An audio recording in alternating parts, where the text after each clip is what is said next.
देखा है। और बाकी उसके बाद अगर उससे निकल जाते हैं अपने बेसिक नीड्स से, तो हमें लग्जरियस कंफर्ट या नीड्स जो भी उसकी ओर जाते हैं, उसके लिए सारा जो आज का जो प्रेजेंटेशन है इसी के बेसिस पे है कि कहाँ आपका पैसा लगे ताकि वो ग्रो करे। बस यही ऑब्जेक्टिव यही है। अब दो ही जगह है आपके पास लगाने के लिए, बैंक है या फिर ये म्यूचुअल फंड या फिर कैपिटल मार्केट है। इसके अलावा कोई जगह नहीं है। है जगह है, जैसे लोग कुछ लोग जमीन में भी लगाते हैं, बट जमीन के अपने कॉम्प्लिकेशंस हैं, सबको पता है। तो जहाँ पे कैपिटल पैसे की बात है कि जहाँ पैसा लगा और जस्ट से लिक्विडिटी हो जाए, बस उसी पे फोकस है। हम इसी पे ले जाएंगे आपको, पर उससे पहले बहुत ही जरूरी चीज दिखाने का प्रयास करेंगे ताकि आपको समझ में आ जाएगा। और मेरा प्रेजेंटेशन 15 मिनट से ज्यादा का नहीं है। ठीक है, दिखाइए। ये टाइटैनिक सबने देखा होगा, मतलब ये फिल्म भी आई थी टाइटैनिक, जहाँ पे एक ऐसा जहाज था जो कहा जाता था कभी नहीं डूबेगा, नहीं डूबेगा। बट कुछ ऐसा ही हुआ कि ये जहाज इतना खूबसूरत बनाया गया था और सभी क्लास के लोग इस पे चले थे। और ये 1912 में अपना पहला जर्नी के लिए स्टार्ट किया था और काफ़ी लोग सवार हुए थे, इसका हम नहीं जिक्र करेंगे। और काफ़ी हैप्पी थे लोग, ओनर थे, इंजीनियर थे, कैप्टन थे, restaurant, families, musician and all luxurious thing उसमें सुविधा रखी गई थी। और अपने यूजुअल स्पीड से वो अपने जर्नी की ओर बढ़ रहा था। Around 10:40 PM ship time suddenly an iceberg वो होता है जो ऊपर से कम दिखता है, नीचे ज़्यादा होता है। ऑल एफर्ट, काफ़ी एफर्ट लगाया गया, बहुत कुछ किया गया कि किसी तरह आइसबर्ग से वो टकराएगा, बट जो होना है वो तो हो क्या रहेगा। तो फिर ट्राई टू बेस्ट, सबने जो भी इंजीनियर थे जो भी थे सबने अपना पूरा एफर्ट लगा लिया कि किसी तरह इससे अवॉइड कर सकें। और वो कोलाइड किया, ऑल ऑफ सडन कोलाइड करने से शिप डैमेज हुआ। और शिप डैमेज होने से उसमें पानी आने लगा और एक समय ऐसा आया जब आप देखेंगे पीपल स्टार्ट रनिंग, जो माउसेस थे, जो चूहे थे वो आने लगे और टाइटैनिक टिल्ट करने लगा, एक तरफ झुकने लगा। और कुछ ही देर के बाद वो 2 टुकड़ों में बट गया। और 2 टुकड़ों में बचा तो काफी लोग का डेथ हुआ था वहां पे सर, और कुछ लोग थे जो बच गए थे, कुछ लोग थे जो बच गए थे और बाकी लोग उसमें समा गए, दिल्ली में समुद्र में समा गए, जहाज के साथ समा गए। So this is the picture. लगभग 1500 लोग एक बार में खत्म हो गए और 705 लोग जो थे बचे थे। कोई बताएंगे वो बचे क्यों थे और कुछ लोग? ओके, सो लाइफ जैकेट्स था, बोट्स था। अगर पर्याप्त लाइफ जैकेट और बोट्स होता तो शायद वेरी राइटली सेड सर, आपका कहना एकदम सही था सर, यही था। Why did the people die?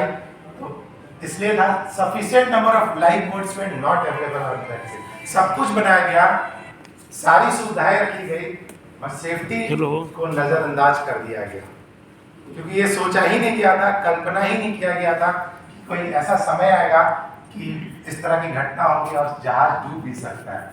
Government regulation था कि मिनिमम सेफ्टी के नॉर्म्स पूरे करने थे, तो जितना गवर्नमेंट रेगुलेशन कहता है उसके हिसाब से वो नॉर्म्स पूरा किया गया, उसके अलावा कुछ भी नहीं किया गया। और यही कारण था टाइटैनिक डूबने और लोगों का मरना। टाइटैनिक डूबना एक अलग था, लोगों का मरना एक अलग इवेंट था। इवेंट ये कहता है कि number of life boats available नहीं थे उस शिप पे, अगर रहते तो शायद लोग बच सकते। इसीलिए जो प्रीमियर सेगमेंट थे उनको पहले आगे कर दिया गया, बच्चों को आगे कर दिया गया और बाकी को बंद करके छोड़ दिया गया कि आप डूबो। सिमिलर इज द सिचुएशन अभी हमारे यहाँ भी ऐसा ही है। और आप लोग तो सर पुलिस डिपार्टमेंट से हैं, so there is a regulation.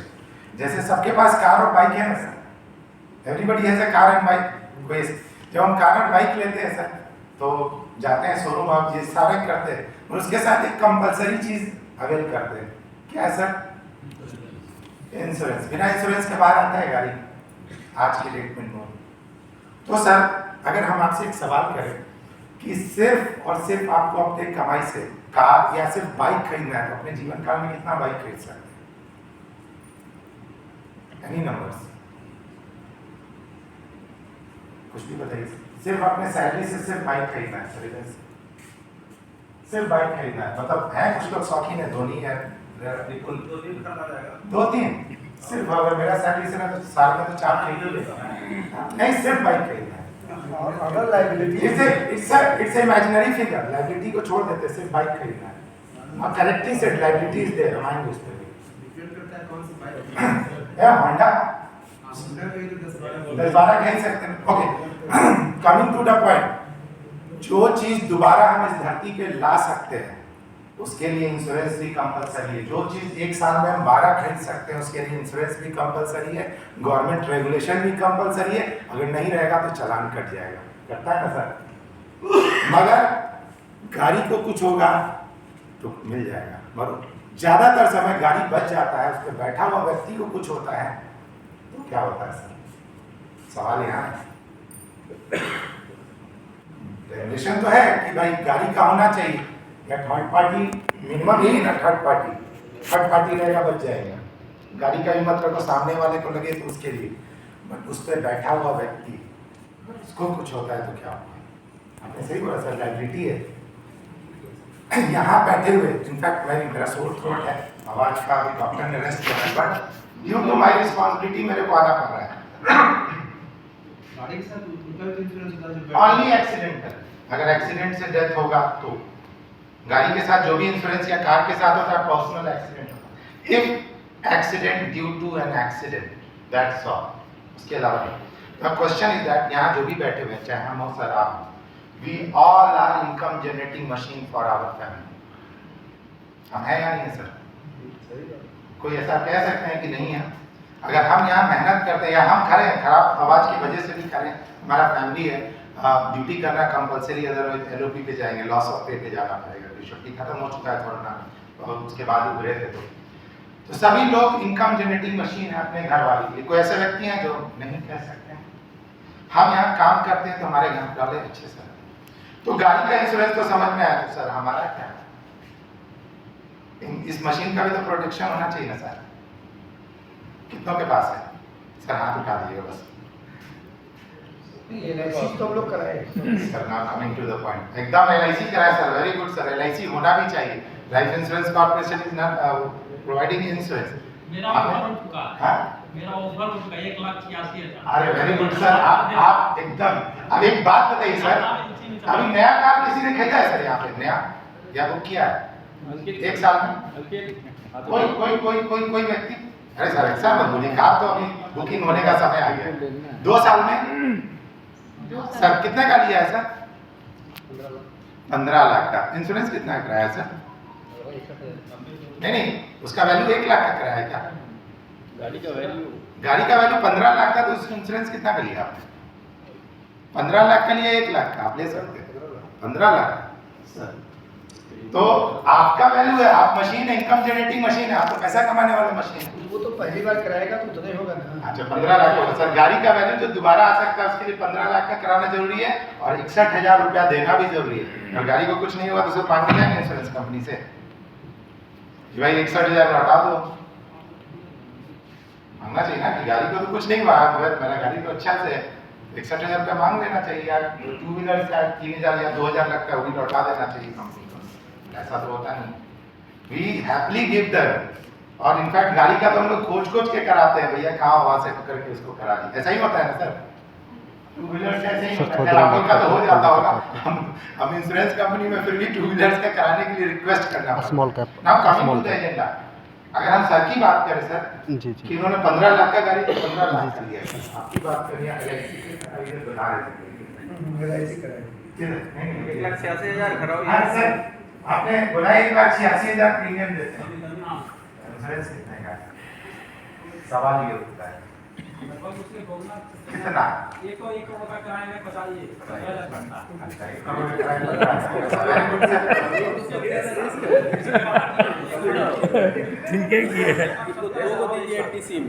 1,70,000 नहीं, सही बात है। अब सर का वैल्यू हम थोड़ा देख लें सर, आप कोई भी सच सैलरी बताना चाहिए, don't intend to know salary नहीं चाहिए आपका, मंथली सैलरी कुछ भी इमेजिनरी फिगर बता दीजिए। सर का सैलरी 80 है, यानी साल का हो गया 12 थे, यानी 9,60,000 रुपया ही is contributing to his family. वो उसी फैमिली को कंट्रीब्यूट कर रहे हैं। तो कोई व्यक्ति रहे या ना रहे, 9,60,000 रुपया आना चाहिए। तो 9,60,000 रुपया कैसे आएगा? या तो 9,60,000 रुपया कोई देगा नहीं। I have seen in corona काल, भाई का डेथ हुआ तो भाई नहीं गया उसके पास, भाई का डेथ हुआ उसकी वाइफ का भी डेथ हो गया तो उसके बच्चे के पास नहीं गया, और आज भी कोई नहीं जा रहा है। They are waiting for the government compensation. हम लोग के साथ ऐसा नहीं है, हम लोग ऑर्गेनाइज सेक्टर में हमारे पास पर्याप्त संसाधन गवर्नमेंट ने भी दे रखा और पर्सनल भी कर दे रखे। तो 9,60,000 रुपए में की इमेजिनरी फिगर ले रहे हैं, मतलब देखिएगा कि एक्स का आज का बैंक एफडी का रेट क्या है, 6 या 7%, मैक्सिमम में भी इंक्रीज करेगा तो 7%, तो 7% इसका टू हो जाता है 9,60,000 into 100 divided by,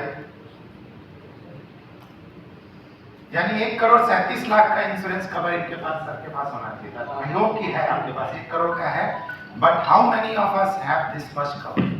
और सर ने बोला 1 करोड़ का मात्र 15,000 लगा कार के इंश्योरेंस से भी कम।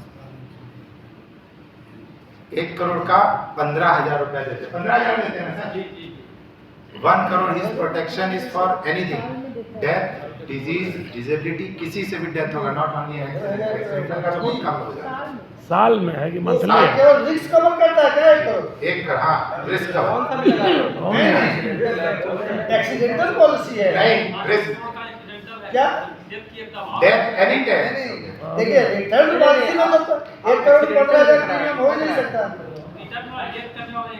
ओके आप बता देते सर, ये पहले ही नहीं, पहले एक्सीडेंटल का 50 रुपीज पर लाख आता है सर, एक्सीडेंटल का 50 रुपया पर लाख आता है। आप स्टेट बैंक से लेंगे 20 लाख का 1,000 रुपया पड़ता है। एक्सीडेंटल का बहुत कम है, 50 रुपीज से 60 रुपीज आएगा, उससे ज्यादा नहीं आएगा। ही इज कॉम्प्रिहेंसिवली कवर, जैसे आप अपने गाड़ी का कराते हैं ना जीरो डेथ, कि अगर खरोच लगे तो पेंट का भी पैसा मिल जाए, तो इस कॉम्प्रिहेंसिव कवर की बात कर रहे हैं। एनी डेथ, और एसबीआई लाइफ ही ऐसा कंपनी है जो कि टेररिस्ट एक्टिविटीज को भी कवर करता है।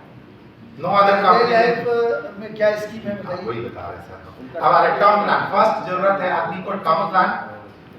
जो टर्म प्लान की बात करें तो हमारे पास टर्म प्लान है ईसिड, आप अपने 25 लाख से ऊपर जितना उतना ले सकते हैं, अप टू डिपेंड करेगा एज के हिसाब से प्रीमियम आता है। ऐसा नहीं कि उन्होंने बोला कि 1 करोड़ का 15,000 नहीं, ज्यादा उम्र वाले को ज्यादा आएगा, कम उम्र वाले को कम भी आएगा, 12,000 भी आएगा। तो डिपेंड करता है, किन्हीं को क्वेरी है तो हमारे साथ गौरव जी हैं, आप उनसे अभी कांटेक्ट करेंगे, उनका नंबर दिलवा देंगे, वो आपको ऑन स्पॉट बताएंगे, क्योंकि अगले 10 दिन तक यहाँ कैंप चलेगा।